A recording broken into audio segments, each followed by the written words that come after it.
ధన్యవాదాలు అధ్యక్ష.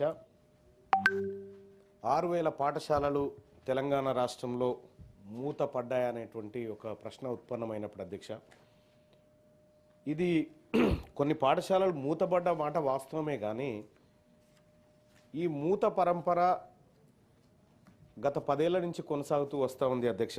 వాటిని తగ్గించడం కోసం రాష్ట్ర ప్రభుత్వం చేస్తున్న ప్రయత్నానికి రాష్ట్ర ప్రభుత్వానికి ధన్యవాదాలు తెలియజేస్తూనే అధ్యక్ష, ఒక చిన్న విషయం అధ్యక్ష. గతంలో 65% స్కూల్స్కి, అంటే గత 10 ఏళ్ల క్రితం 65% స్కూల్స్కి బిల్డింగ్స్ లేవు, ఇన్ఫ్రాస్ట్రక్చర్ లేదు అధ్యక్ష, వాళ్ళు చెప్తున్నటువంటి వాటికి. సో వాటి విషయంలో ప్రభుత్వం ఏమైనా అంటే ఆ లోటును ఏమైనా పూడ్చడం కోసం రాష్ట్ర ప్రభుత్వం ఏమైనా చర్యలు తీసుకుంటుందా ఒకటి అధ్యక్ష. ఇక క్లాస్ రూమ్స్ లేకుండా, ఏది ఒక బిల్డింగ్స్ లేకుండా చిన్న చిన్న డార్మెటరీస్లలో కూడా పెద్ద పెద్ద గురుకులాలని చెప్పి నడిపించినటువంటి పరిస్థితి కల్లారా చూసినాం అధ్యక్ష. అలాగే 90% బీసీ వెల్ఫేర్ మస్తుగున్నాయి, కానీ మైనారిటీ వెల్ఫేర్ దాంట్లో చాలా ఉన్నాయి. 90 బీసీ వెల్ఫేర్, 60 ఎస్సీ వెల్ఫేర్ స్కూల్స్లు వితౌట్ ఆర్ఓ ప్లాంట్స్తో నడుస్తూ ఉన్నాయి సార్. రక్షిత మంచినీటి కోసం రాష్ట్ర ప్రభుత్వం చర్యలు తీసుకోవాల్సిందిగా ఒక మాట సార్. అలాగే 20% స్కూళ్ళు సార్, 20% స్కూళ్ళు ఇక్కడ ఇబ్రాహీంపట్నం పేరు మీద స్కూల్ శాంక్షన్ అవుతుంది, అది పోయి మాల్కాడు ఉంటుంది సార్. ఈ రకంగా పేరు ఒక చోట ఊరొక చోట ఏదో తూతు మంత్రంగా గతంలో ఈ పాఠశాల నిర్వహణలు కొత్త గురుకులాలను తీసుకొచ్చినారు సార్.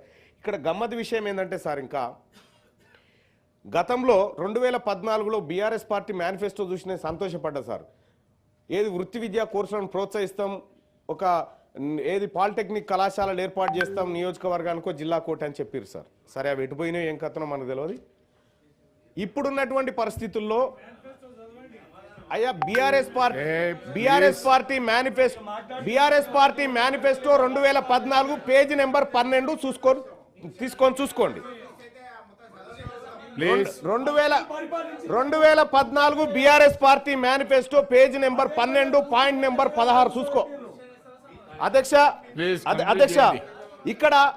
ఇక్కడ గతంలో విద్యా వ్యవస్థను చిన్న భిన్నం చేశారు అధ్యక్ష, దాన్ని ఇప్పుడు గాడిలో పెట్టుకోవాల్సినటువంటి పరిస్థితి ఉంది అధ్యక్ష.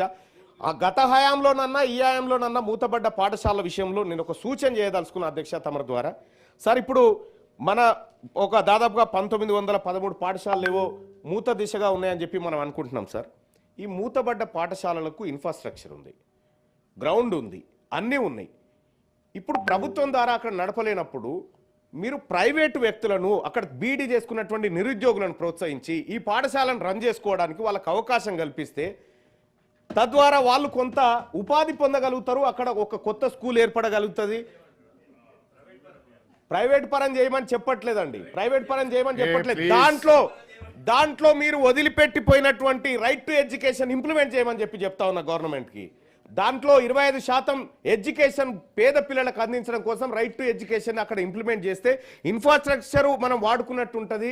అక్కడ లోకల్గా ఏది కొంతమందికి ఉపాధి దొరికేటువంటి అవకాశం ఉంటుంది, నిరుద్యోగం కూడా కొంత తగ్గించేటువంటి పరిస్థితి గ్రామీణ ప్రాంతాల్లో ఏర్పడుతుంది. కాబట్టి రాష్ట్ర ప్రభుత్వం ఆ దిశగా ఆలోచిస్తే ఖచ్చితంగా మనం గ్రామీణ ప్రాంతంలో ప్రతి ఊర్లో మనం అనుకున్నటువంటి స్కూల్, గతంలో వాళ్ళకు ఏ ఆలోచన లేక మూతబెట్టినటువంటి స్కూల్ ఏవైతే ఉన్నాయో ఇవాళ మనం ఓపెన్ చేసి ప్రతి పేదవాడి ఇంటికి ఎడ్యుకేషన్ తీసుకుపోయేటువంటి అవకాశం దొరుకుతుంది అని తమ ద్వారా తెలియజేస్తున్న అధ్యక్ష.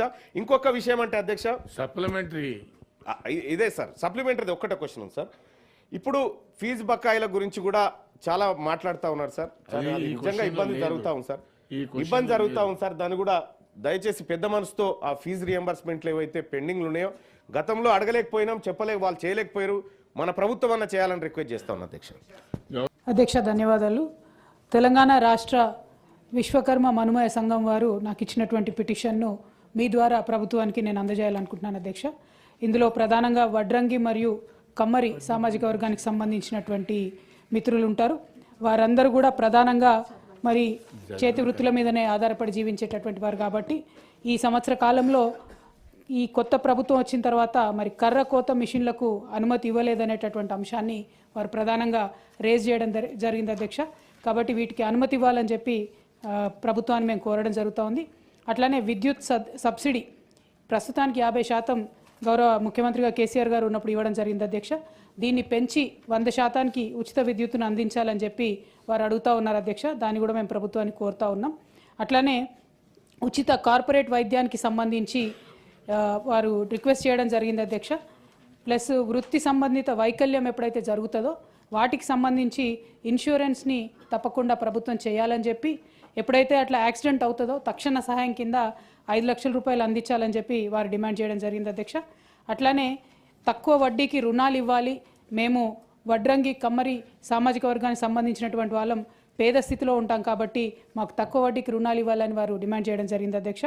అట్లానే విశ్వకర్మ బీమా స్కీమ్ అనేటటువంటిది ఇంట్రొడ్యూస్ చేయాలని చెప్పి వారు రిక్వెస్ట్ చేశారు అధ్యక్ష. అదేవిధంగా 10 అడుగుల కంటే ఎక్కువ ఒక కర్ర ఉన్నట్టయితే అధ్యక్ష దాని ట్రాన్స్పోర్టేషన్ మీద ఇబ్బంది ఉంటుంది, రూల్స్ ఉంటాయి కాబట్టి ప్రత్యేకించి వడ్రంగి వారికి మరి ఆ వెసులుబాటుని కల్పించవలసిందిగా వారు రిక్వెస్ట్ చేశారు అధ్యక్ష. అది మీ ద్వారా గవర్నమెంట్కి మేము అడుగుతా ఉన్నాం. అట్లానే అటవీ భూముల కేటాయింపులో మనకు రిస్ట్రిక్షన్ ఉంది అధ్యక్ష. ప్రతి మండలంలో రకరకాల రిస్ట్రిక్షన్స్ ఉన్నాయి కాబట్టి 250 హెక్టార్లని టేకు అట్లనే జిట్రేగి చెట్లు ఉండే దగ్గర పెంపకానికి ఇవ్వాలని చెప్పి వారు రిక్వెస్ట్ చేస్తున్నారు అధ్యక్ష. దాన్ని ప్రభుత్వాన్ని మీ ద్వారా రిక్వెస్ట్ చేస్తూ ఉన్నాం. ఇక చివరిగా అధ్యక్ష, ఇప్పుడు ఇండస్ట్రియల్ పార్క్ల గురించి గవర్నమెంట్లో డిస్కషన్ అవుతూ ఉంది కాబట్టి ఒక ఫర్నిచర్ అండ్ ఫ్యాబ్రికేషన్ హబ్ని సపరేట్గా మా కోసం క్రియేట్ చేసినట్టయితే వడ్రంగి మరియు కమ్మరి మిత్రులు ఇద్దరికి కూడా ఫర్నిచర్ చేసుకునే దానికి అవకాశం ఉంటుంది. చదువుకున్నటువంటి పిల్లలు ఆ యొక్క పరిశ్రమల్ని వారి కోసం ఏర్పాటు చేసిన ప్రత్యేక హబ్లో పెట్టుకునే అవకాశం ఉంటుందని చెప్పి వారు రిక్వెస్ట్ చేసినారు అధ్యక్ష. అట్లానే అగ్రి యాన్సిలరీ కేటాయింపులు అంటే వడ్రంగి మరియు కమ్మరి మిత్రులు చేసేటటువంటి చాలా పనిముట్లు అగ్రికల్చర్లో వాడుకుంటాం కాబట్టి అధ్యక్ష అగ్రి యాన్సిలరీ కేటాయింపు చేస్తే దాన్ని జిల్లా యాక్షన్ ప్లాన్ ప్రకారం కేటాయించడం జర్నలైజ్డ్గా అన్ని జిల్లా కలెక్టర్లకు ఆదేశాలు ఇవ్వాలని చెప్పి వారు కోరడం జరిగింది అధ్యక్ష. అట్లానే చివరిది ప్రభుత్వం చేస్తున్నటువంటి ప్రాజెక్టులలో వారికి ప్రాధాన్యత ఇవ్వవలసిందిగా కోరుతా ఉన్నారు అధ్యక్ష. ఇదివరకు బీఆర్ఎస్ పార్టీ అధికారంలో ఉన్నప్పుడు అధ్యక్ష ఇట్లా కుల వృత్తుల్లో ఉన్నటువంటి వారికి 20% ప్రభుత్వ కాంట్రాక్టులలో రిజర్వేషన్లు ఇవ్వడం జరిగింది వివిధ సంస్థలలో. అట్లానే ఇప్పుడు కూడా ప్రభుత్వం చేసేటటువంటి పనులలో మరి కిటికీలు డోర్లు అన్నీ కూడా వడ్రంగి మిత్రులు చేసి పెట్టే వాళ్ళు ఉంటారు కాబట్టి బయట రాష్ట్రాల నుంచి వచ్చి చేసే వాళ్ళకు ప్రాధాన్యత వస్తుందని వారు బాధను వ్యక్తం చేసినారు అధ్యక్ష. ఈ పరిస్థితిని గత సంవత్సరంలో జరిగినటువంటి పరిస్థితిని వారు ప్రభుత్వం పరిశీలించి మరి కమ్మరి అట్లానే వడ్రంగి మిత్రులకు సహాయం చేయవలసిందిగా తమ ద్వారా కోరుతా ఉన్నాను అధ్యక్ష.